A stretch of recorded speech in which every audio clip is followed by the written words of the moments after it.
Hello again from IoT Innovation. Today we're going to talk about how the largest companies are focused on IoT and figuring out their next steps. One of the expert teams they turn to is CCS Insight, based in the UK. I'm going to be joined by their Chief of Research, Ben Wood.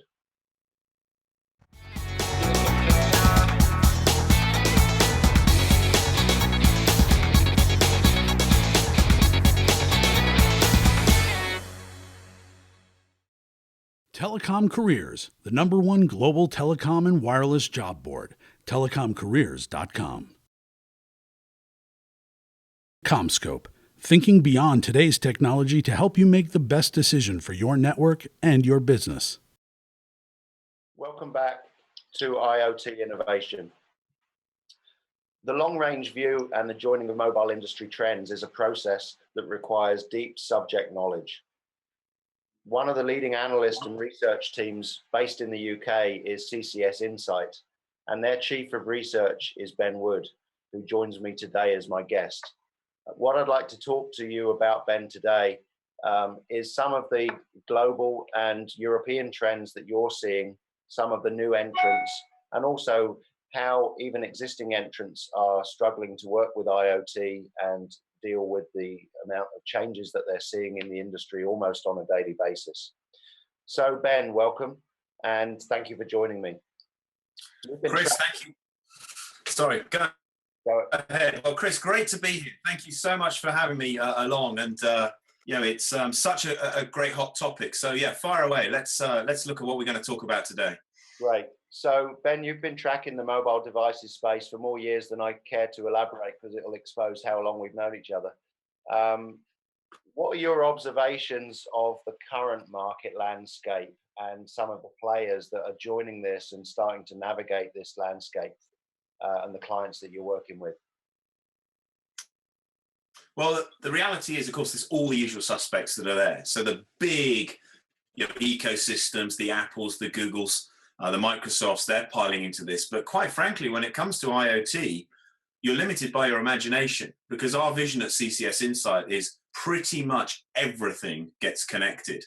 But we can look at some of those big players and see, what they're doing. Clearly Apple have a very, very vested interest, particularly in markets like North America and the UK, where they're so dominant, and of course increasingly in other markets like China, where a huge opportunity to really reinforce demand for the iPhone, which is such a fantastic device for them in terms of margin and in kind of the reach and the versatility of their platform. And initiatives such as HomeKit in particular, which we heard a little bit about at WWDC just earlier this week, really do speak volumes about the commitment that they're making in this area. For Google, of course, they want to connect everything, because these are all nodes that can feed into the Google Information Network, and they're making a lot of efforts in numerous different aspects of this. But then, of course, there's so many other players involved. All of the enablers, all of the chipset companies are very involved in this area. And of course, any kind of appliance makers very interested as well. Take someone like Electrolux, the largest provider of white goods in the world. They're already signing up with the All-Seen Alliance, which provides a framework for all this connectivity, together with tens of other companies that are based there right now. So there's an awful lot going on. And then one final thing before we continue the discussion is that we're seeing some fantastic evidence now of how connected consumers are getting. We recently did a survey across 6 countries, across thousands of end users. We asked them how many connected devices they had in their lives. For individual users, it was somewhere between 4 or 5 connected devices. And to be honest, if you think about it, think about your own home or your own work life. A smartphone, a tablet, an e-reader, a set-top box, a game console, bang, you're already up to 4. And most households, we think now are up to 10 or 11 connected devices. Yeah, it's. I don't even want to list the ones that we have in the house or in our lives at the moment. We've just been in the process of setting up the Amazon Echo and then connecting it with the Philips Hue lighting, both of which frustrate my wife no end, because it's more things that I have to help her figure out when I'm traveling, which of course is when they stop working. But yeah, it's a massive. Sorry. You actually raised a very interesting point there, because of course this is the big issue in terms of how you bring all these disparate things together, and that's something we've been thinking a lot about as well. So, so for example, I already mentioned the All-Seed Alliance. There's the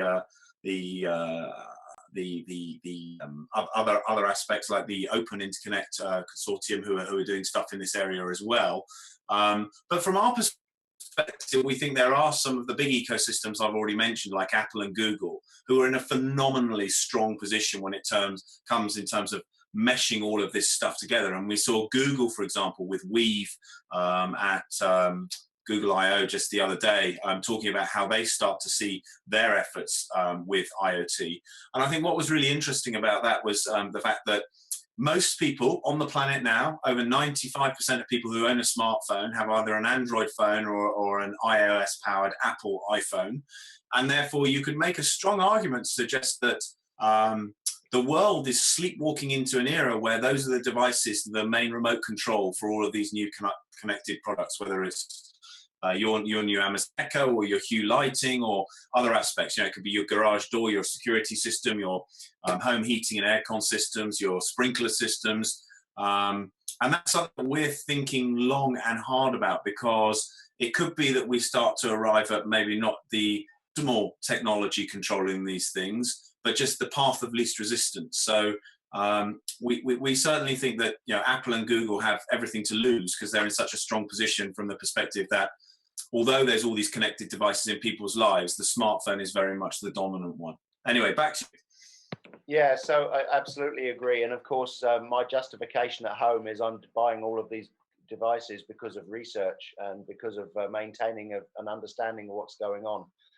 I'm sure I would buy way less if I wasn't in the industry. At least that's what I tell my wife. But I think the challenge that I'm seeing is that there is a huge amount of noise in the wearable space and in the connected devices space.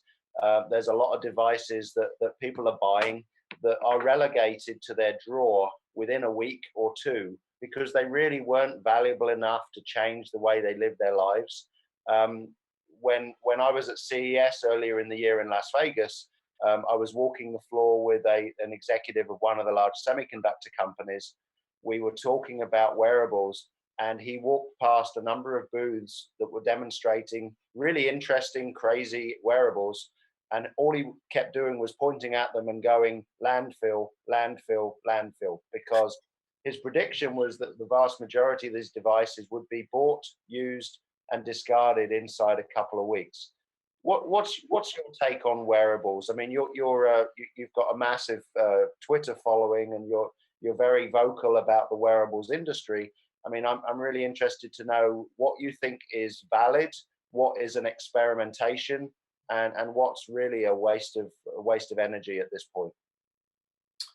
Well, it's an interesting question. It's one I get asked a lot, actually, Chris, because I think people have a perception I'm some kind of massive wearables enthusiast who just adores all of this stuff. And actually, I'm in a similar situation to the one that you described, with kind of your collection of assorted connected items inside your home.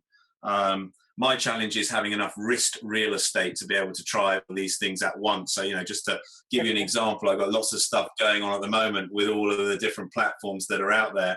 And that's before we get onto things like, the wearable cameras and all sorts of other gadgets that I'm trying on an almost daily basis. So where are we with wearables right now? Well, let's think back to your semiconductors colleague who was walking around muttering landfill under his breath. That better not be the case, because he won't be able to get his pension funded. They're relying a lot on this space.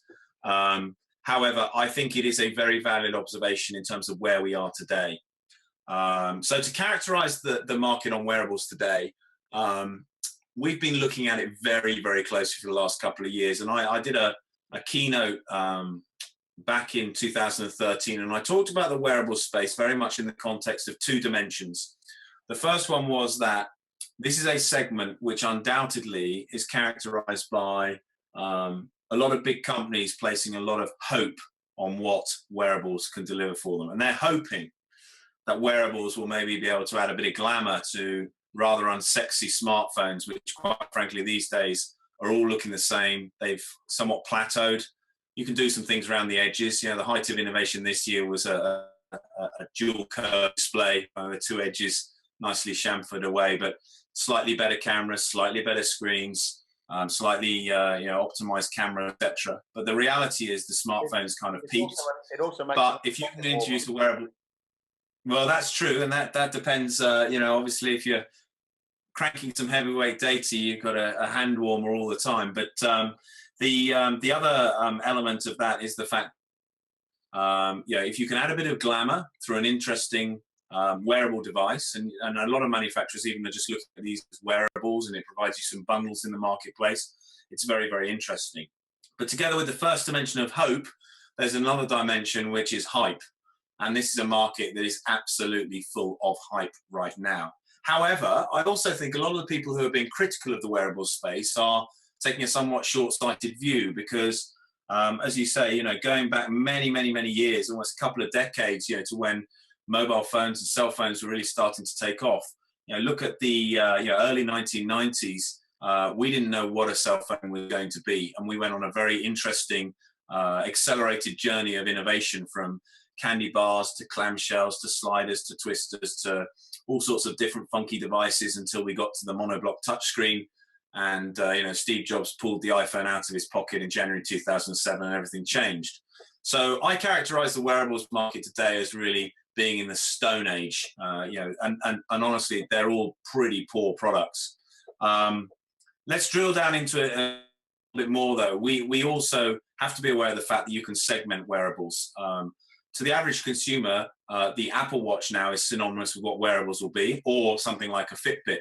But there's a lot more dimensions to it than that. There's whole different segmentations around smartwatches, very basic smartwatches, which can be kind of more like a watch and just with some simple alerting capabilities and long battery life. Things like the Withings Activity or the Martian Notifier would be great examples of that category. Then you've got the more fully featured smartwatches, Apple, kings of the hill there. I'll talk about them in a minute, but also Android Wear with regards to what's going on with that platform. But then we've got the fitness bands, Fitbit, doing extremely well there, but other people challenging, Garmin, Jawbone, and others in that space, and not least to mention some of the Chinese manufacturers, Xiaomi coming out with their Mi Band to about $15, hugely competitive. But also other things where there's more verticalized opportunities. So, for example, smart glasses. But let's break them down. Firstly, everyone wants to know about Apple Watch. And I would say, having been using Apple Watch for, quite some weeks now, out of the box, as someone who's used, about 20 different smartwatches probably over the last 3-4 years, there's not that much disruption in terms of something on your wrist which can tell you the time, or it can tell you who's calling you, or tell you a text messaging update or an update from your social network. But the magic of Apple Watch comes from the sheer momentum that Apple has. Now, they had a bit of a misstep with the supply, but they're still going to sell millions and millions and millions of these devices. We had an original estimation of about 20 million. I'm not sure it's necessarily going to get that high now, but it's certainly be in the ballpark of 15 by the end of the year. That's the biggest addressable market. They're going to be buying. Well, we'll have to see. But if you think about a target device with millions and millions of users, Apple can use one of their most valuable assets, and that's the developer community. And the developer community gravitates towards Apple. We didn't hear anything at WWDC about the number of apps, but I can tell you it'll be in thousands and thousands, many between 5,000-10,000 probably already. The support for native is coming, and what you can do with the watch is ultimately limited by your imagination. And if 3 or 5 groundbreaking, really category-changing apps emerge on Apple Watch, that will set them up.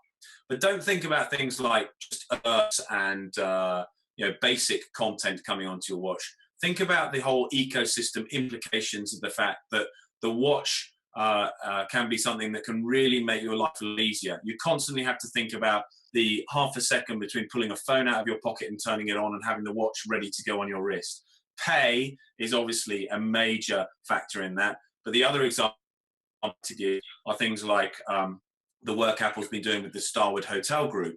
Here's a classic example of Internet of Things. multiple endpoints being connected. Your watch can be given the identity as your key card. The locks in the doors are programmed to receive your watch. And anyone who's watching this who's a regular traveler will have plenty of horror stories to tell about those cheap, nasty, plastic hotel key cards that you get, which, you put them in the pocket with your phone and that's it. You've got a hell of a walk back down to reception to sort it out. A watch in that environment, it's kind of hands-free as well, because of the fact that you haven't got to hold something in your hand. You've got a bag in your hand, you've got a coffee in your hand, bang, you can just tap the door and it's open. That's a fantastic thing. Think about other things, all of the loyalty card programs. I think that's phenomenal. If you take another kind of view of this highly connected environment that we're going to live in, you walk into Starbucks, you walk into a hotel again, or into a store. There's a beacon above the booth for customer service, the payment area, and literally as you get there, the right contextual card comes up on your watch. So the barcode that's relevant to your loyalty card in the hardware store or wherever it happens to be appears. So near term, Apple Watch has got some challenges to excite people, but I think the long-term implications of the scale of that ecosystem are massive. As for Android Wear, we can't ignore that. They've made some significant improvements in the latest update to Android Wear, even some basic usability improvements whereby you can get through cards on the phone just by a flick of the wrist, which again gives you much better use in terms of the utility of the device. Also the ability for the device to work autonomously. You can now have a Wi-Fi connection that can bridge across to your phone. So if you've left your phone somewhere but you've got Wi-Fi access, you get the alerts from that device as well. So that's the smartwatch space. In terms of the bigger opportunities in kind of the vertical markets, one area I am super excited about is augmented reality glasses. The reason I'm excited about that is I'm starting to see some really, really interesting implementations. There's a company called Vuzix that I'm sure you're more than familiar with, Chris, and they have an augmented reality glasses solution, the M100. Based on the research we've been doing, just about every blue company, particularly in Europe, but also in North America, has got a sample of that device, and they're doing skunk works, they're hacking around, seeing what they can do.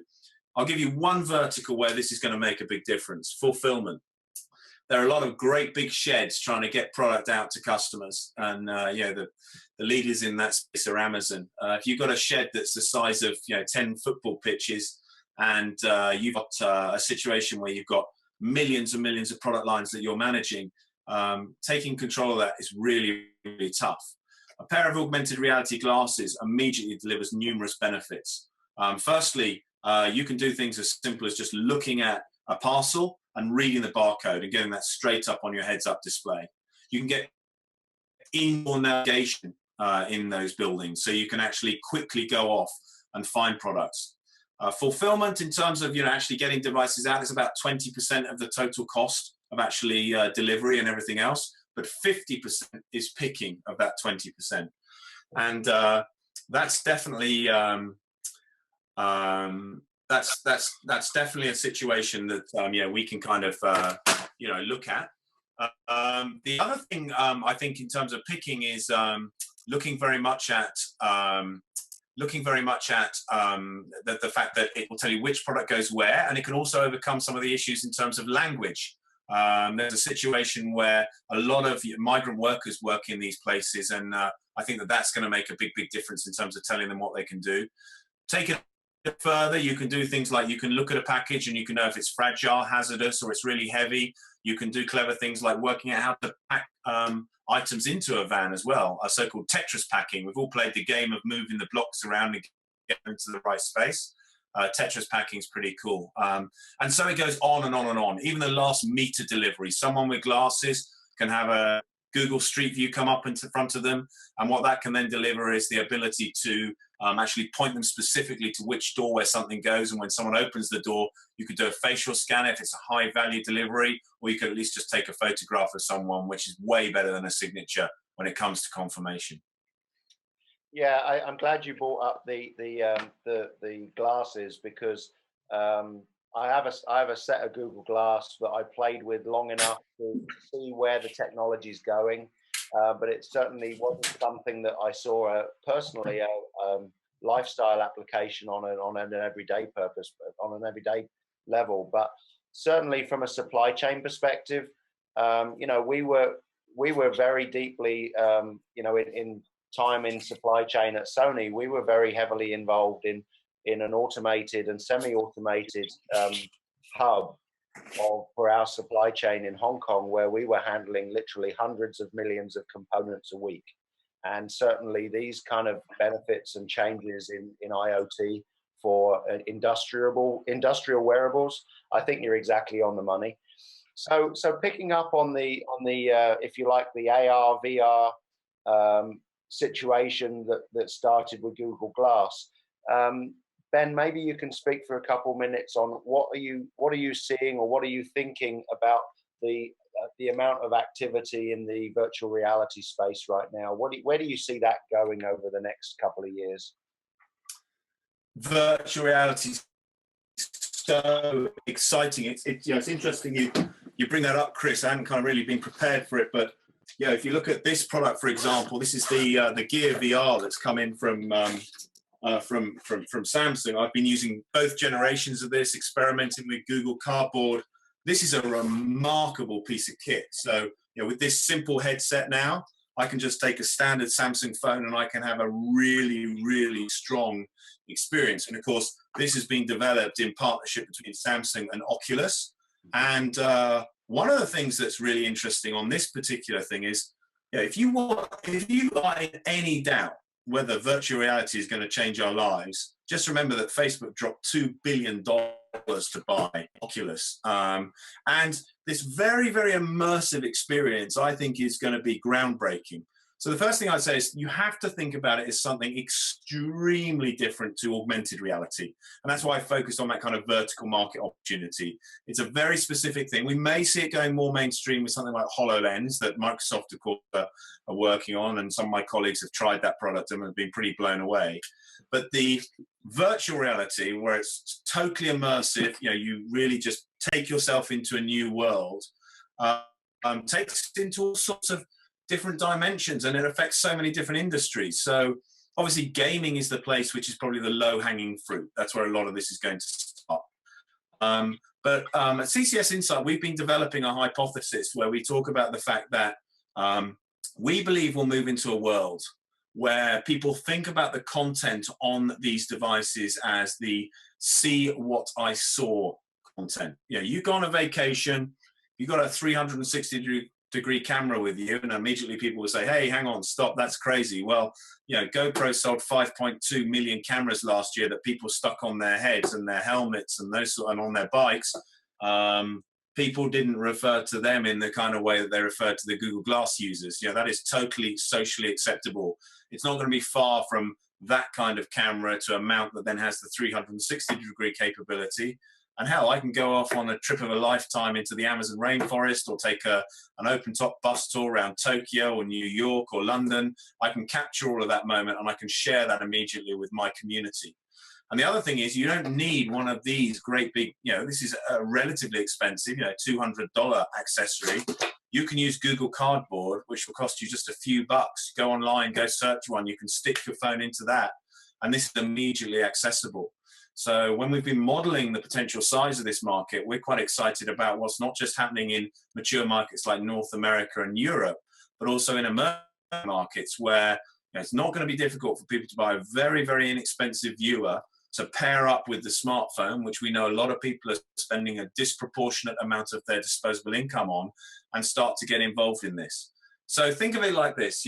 Gaming's going to start, but someone like Facebook, they want you to get inside your timeline. They want it to be totally, utterly immersive. And at the same time, you've got content owners who see this as a whole new way of sharing stuff. So you are going to see many, many movies exploiting this technology in the coming 12 months. I would be astounded if we don't see a big franchise like the James Bond franchise or Iron Man or one of those, where they don't produce some kind of short trailer to promote their film. James Bond film, you could be sitting in the back of the car of the central car chase, able to look around and experience the whole thing from a backseat view right inside that film. So watch this space. It's a technology that I think is one of the most disruptive I've seen for a very long time. And everyone I talk to and everyone I show this to, and thank you to Samsung for creating a device which is so portable and such high quality, even this second generation device. They are making it possible for people to start experimenting with this and working out how it's going to shape the landscape in the future. Yeah, we totally agree. I mean, we're seeing Google and Samsung, HTC and others, as well as obviously Oculus with Facebook, really putting a lot of money and attention to this. And I think you're right that the industry is going to explode in this area.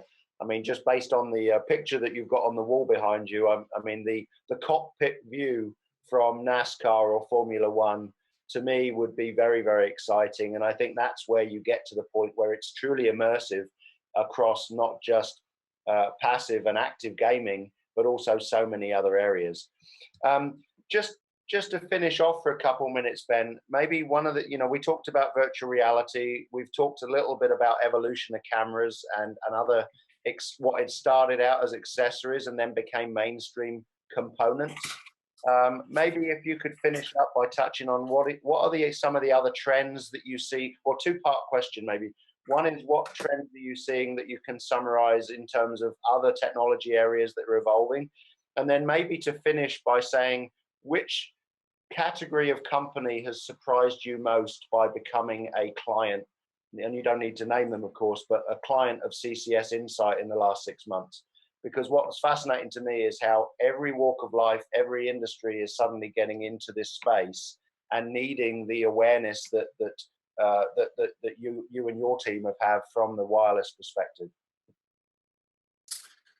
Wow, that's a lot of questions. Yeah. Let's start with technologies. So maybe I painted a bit of a gloomy view about the outlook for the humble mobile phone, and I do believe we have kind of reached a dominant form factor with this type of product and this type of product where you're seeing devices which essentially at a distance and at a glance all look the same. It's a monoblock device with a camera and battery and those sorts of things. But that's not to say that innovation isn't possible in this category. I get asked this a lot. So here's two areas that I've been thinking about with my clients: screens and cameras. Screen technology, as you will know, because you were at CES as well, we saw some remarkable things from Sharp, for example. Freeform displays, the ability to have displays of any shape that you like. So no longer are we going to be constrained to the kind of product that we can see here, where we have this single rectangular style display. Because the reason this is engineered like this is because all the electronics go around the outside of it. The Sharp solution, you start to embed the electronics underneath the pixels. You can cut it any which way you want, and you start to get some very, very interesting effects. The early examples of this are appearing in places like automobile, where we see the dashboards with all sorts of different beautiful shapes that are implemented. But also curved displays. We can't ignore the fact that we're seeing some very interesting work being done by all the screen manufacturers in terms of how we wrap displays. And this is played in an interesting way on the latest Samsung devices. The S6 Edge, of course, has the dual curve display. But I'm much more interested in terms of the impact that it has on these wearable products, where we can see screens that actually wrap ergonomically around your wrist. And there are so many different benefits to that, not least the fact that it's a very, very visually engaging metaphor if you've got a kind of active screen that's wrapped around you, but also it allows you to display information in all sorts of ways. But the other one I'd highlight is cameras. We've seen a remarkable amount of process on cameras on cell phones and tablets. All the way back to, I remember the days when we had, simple VGA, sub-megapixel cameras. Now we're talking at tens of megapixels, optical image stabilization, all sorts of other techniques, making it possible to take some really, really fantastic photographs.